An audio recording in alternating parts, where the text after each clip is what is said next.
Pues parece que no habrá grandes fichajes de cara a la próxima temporada en el Real Madrid. Arrancamos.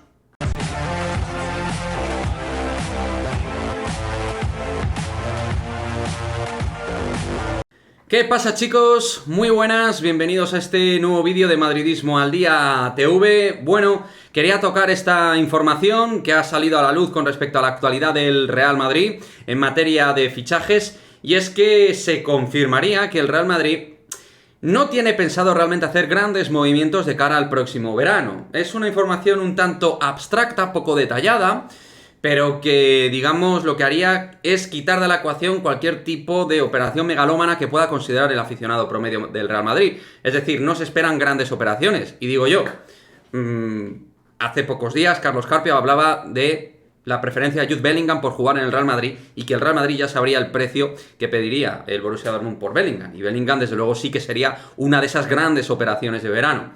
En caso de ser así, también la noticia lo que comenta es que Carlo Ancelotti sería el adecuado para llevar el proyecto a la próxima temporada y cerrar su contrato con el Real Madrid.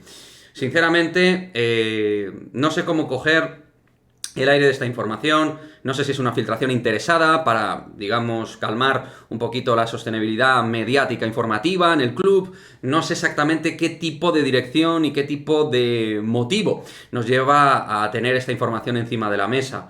Pero lo que está claro es que el Real Madrid se tiene que reforzar sí o sí, es de obligado cumplimiento. Tiene muchísimas carencias en la plantilla, lo cual no quiere decir que también tengan muchísima calidad, que de hecho tienen muchísima calidad. Pero vaya, está claro que el Real Madrid tiene que darle un impulso y una mejoría progresiva a la zona de laterales, que está muy deficiente. Vamos a ver el tema de Nacho en el centro de la zaga. En el centro del campo vamos a ver qué pasa con Modric y Kroos. Esto puede ser fundamental y te obliga evidentemente a ir al mercado a por un centrocampista de valor relevante, o apostar por Ceballos, que también termina contrato. En fin, hay que tomar muchas decisiones y sobre todo las decisiones más potentes en la zona ofensiva, como hemos dicho 1000 veces en este canal, donde hay que meter dinero o hay que hacer cambios, estructurar de una manera diferente, tanto a nivel de cantidad de jugadores como de elementos, como a dichos elementos que busques. Hay que hacer cambios obvios en todo lo que es 3/4 y la zona de 9 del Real Madrid. Por lo tanto, a mí no se me ocurre otra cosa que reforzarse, sea con oportunidades de mercado que encuentre el Real Madrid, sin meter mucho dinero porque siga pensando en la opción de Mbappé de cara al 2024. Desconozco las motivaciones de Florentino, pero está claro que todo eso no debe distraer ni camuflar las necesidades que hay actualmente a título presente en el Real Madrid, sea con Ancelotti o sea con cualquier otro entrenador.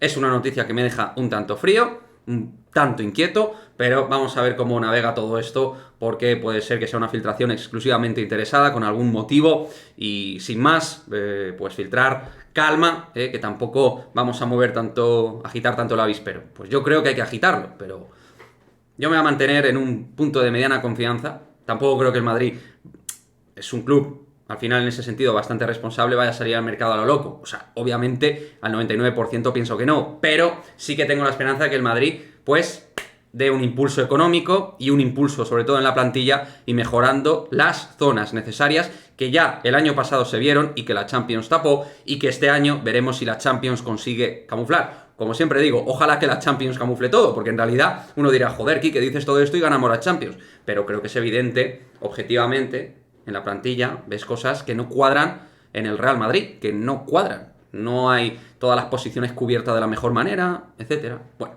en fin, chicos, dejadme vuestra opinión. ¿Qué os parece esta información? ¿Os la creéis, no? ¿Qué pensáis que debe fichar el Real Madrid? Dejadme aquí vuestras prioridades en forma de fichaje del Real Madrid, nombres propios que os gustarían. Y como siempre, pues seguiremos comentando la actualidad con respecto a la cuestión de fichajes. Así que nada, dejad vuestro comentario y nos vemos en el próximo vídeo. Chao, chao.